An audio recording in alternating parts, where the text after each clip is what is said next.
국민 여러분, 우리가 건국 후 70년 동안 이승만과 박정희 덕분에 우리가 한 세상 잘 살았습니다. 그러나 드디어 이렇게 자랑스러운 대한민국이 처절히 무너지게 되었고, 그 과정 중에는 대한민국의 그 정당들이 범죄 행위를 했는데, 더불어민주당은 그건 헌법을 부인하고, 그들은 목적지가 아마 그 남노동의 나라, 다시 말해서 박헌영의 나라로 간다는 것을 문재인 대통령이 제주도 4.3 사건에 가서 남노당을 일으킨 자들을 향하여 좋은 세상을 만들려고 했던 자들이다 하고 칭찬을 하고, 그 무장 폭동을 일으킨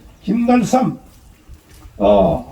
바로 이덕구, 그런 사람들에게 대해서는 칭찬을 했을 뿐 아니라 반대로 제주도 무장 폭력을 진압했던, 또 진압하기 위해서 순국하셨던 경찰관, 국군 172명에 대해서는 국가 폭력을 행사한 사람이다 라고 말을 하면서 경찰청장을 직접 데려가서 옆에 세워놓고 제주도 4.3 사건을 진압한 행위에 대해서 국민 앞에 사과를 시켰습니다.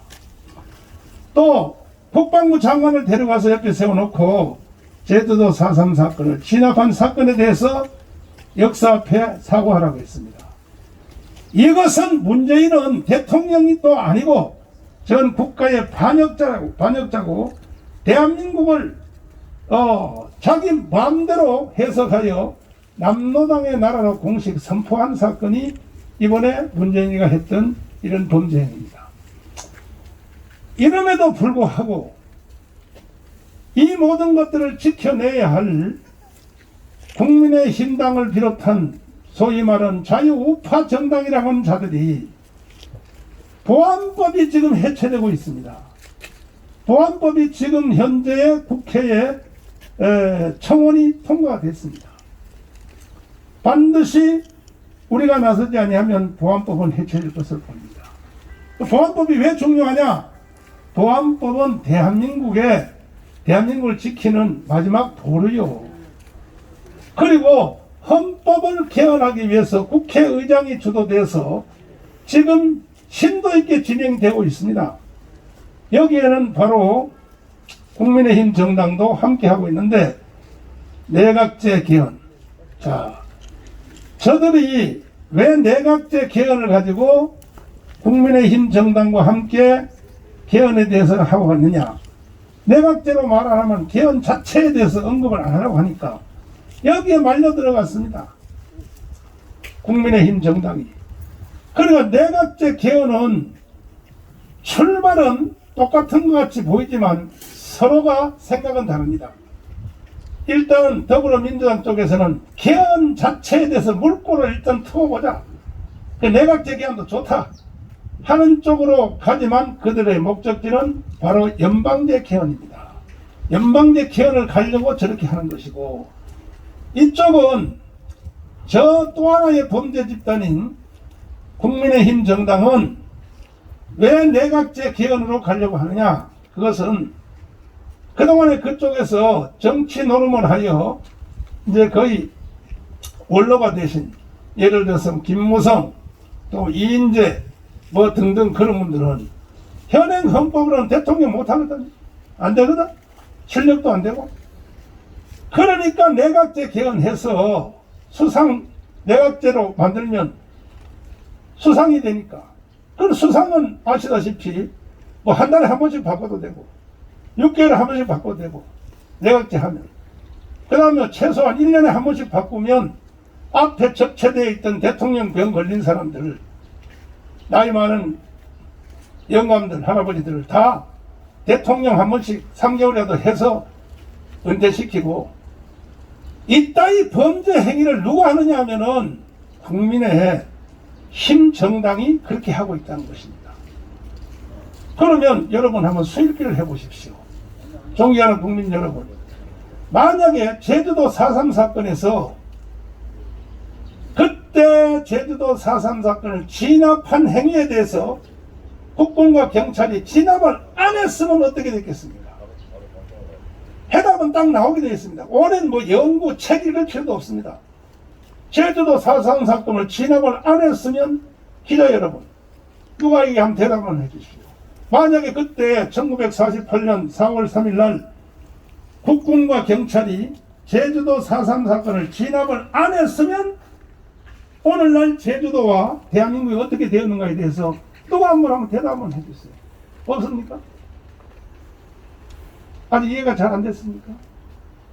아니 그때 진압을 안 했으면, 제주도 4.3 사건을 진압 안 했으면 오늘날 대한민국이 어떻게 됐겠냐, 이 질문입니다. 공산화되고 제주도부터 서울까지 다 그 영향을 받아서 일단은 제주도는 바로 공산화 바로 된 것이고, 그 다음은 전라남도가 바로 공산화 될 것이고, 수도권으로 와서 대한민국 전체가 공산주의 국가로 그때 갈 수밖에 없는 것이 제주도 4.3 사건을 진압하느냐 안 하느냐 하는 거에 따라서 그렇게 결정이 됐는데, 진압을 했기 때문에 오늘날 대한민국이 지켜진 것인데, 이걸 가르쳐 지금 문재인 씨는 제주도 4.3 사건 진압한 걸 그렇게 원통하게 생각하여 경찰청장, 국방부장을 데려와서 사과를 시키는 이따위 범죄행위를 함에도 불구하고 저 국민의힘 정당이라고 하는 저들이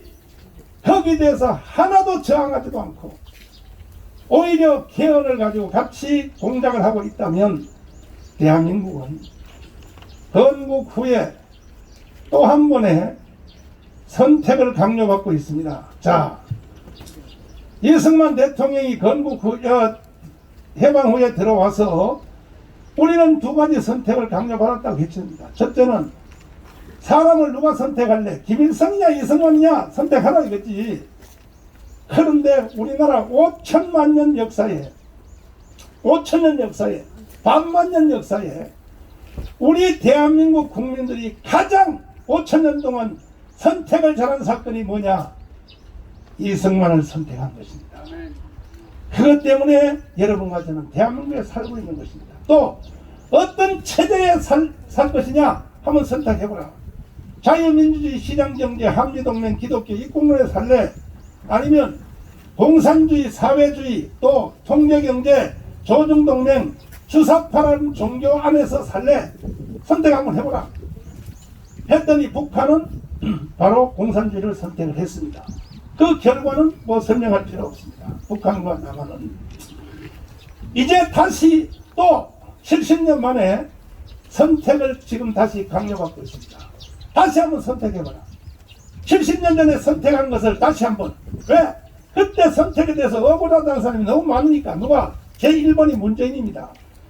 그러면 국민 여러분, 다시 한번 선택하라는 것을 강요를 지금 받고 있는 것입니다. 어떤 세상을 우리가 선택해야 되나요? 저 대한민국을 해체하고 연방제를 통하여 북한으로 가는 것을 선택해야 되나요? 보안법을 철폐하고 내각 재개헌을 해서 대한민국을 해체하고 결국 북한으로 가는 70년 만에 리턴 매치가 이루어졌는데, 여기에 대한 강요를 받고 있습니다. 그럼에도 불구하고 70년 전에 선택했던 그 선택을 지켜내어야 할 자유우파 정당인 저 여의도에 있는 국민의힘 정당이 오히려 저들과 함께 짝짝꿍이 되어서 대한민국 전체에 대한 범죄 행위에 참여하고 있으므로, 우리 대한민국을 사랑하고 70년 동안 대한민국을 지켜온 우리 자유우파 국민들은 더 이상 용납할 수가 없기 때문에, 그 분노가 하늘을 찌르고 있기 때문에 그들의 분노를 우리가 담아내기 위해서 국민혁명당을 창당을 했습니다. 오늘은 이제 그러면 혁명당은 무엇을 할 것인가 하는 것을 우리가 당무회의를 통하여 깊이 전문가들을 모시고 또 우리가 조율을 해서 12개의 중점 목표를 우리가 설정을 했습니다. 이것을 국민 여러분들에게 보고하기 위해서 오늘 이 기자회견을 하게 되었습니다. 이제 더 디테일한 것은 실무자들이 나오셔서 정말 이 국민혁명당이 필요한 것인가? 무슨 짓을 하려고 한 것인가?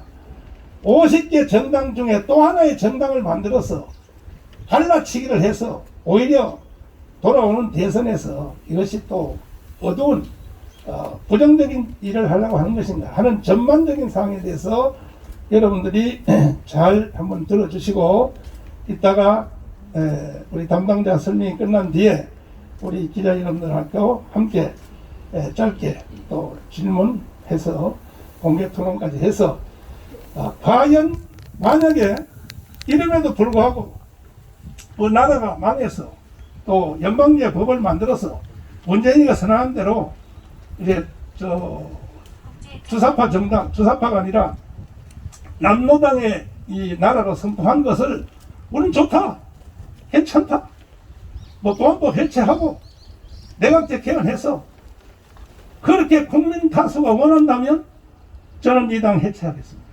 할 수 없죠. 그럼 난 미국으로 이민 가겠습니다. 난 포기하겠습니다. 안 그렇다면 여러분들이 이 일에 대하여 함께 협력해 주시고 도와주시기를 바랍니다. 존경하는 국민 여러분, 지금부터 이루어지는 이 설명을 잘 들어주시고 여러분들이 또 한 번 70년 만에 새로운 선택을 여러분이 해주시기를 부탁드립니다. 감사합니다.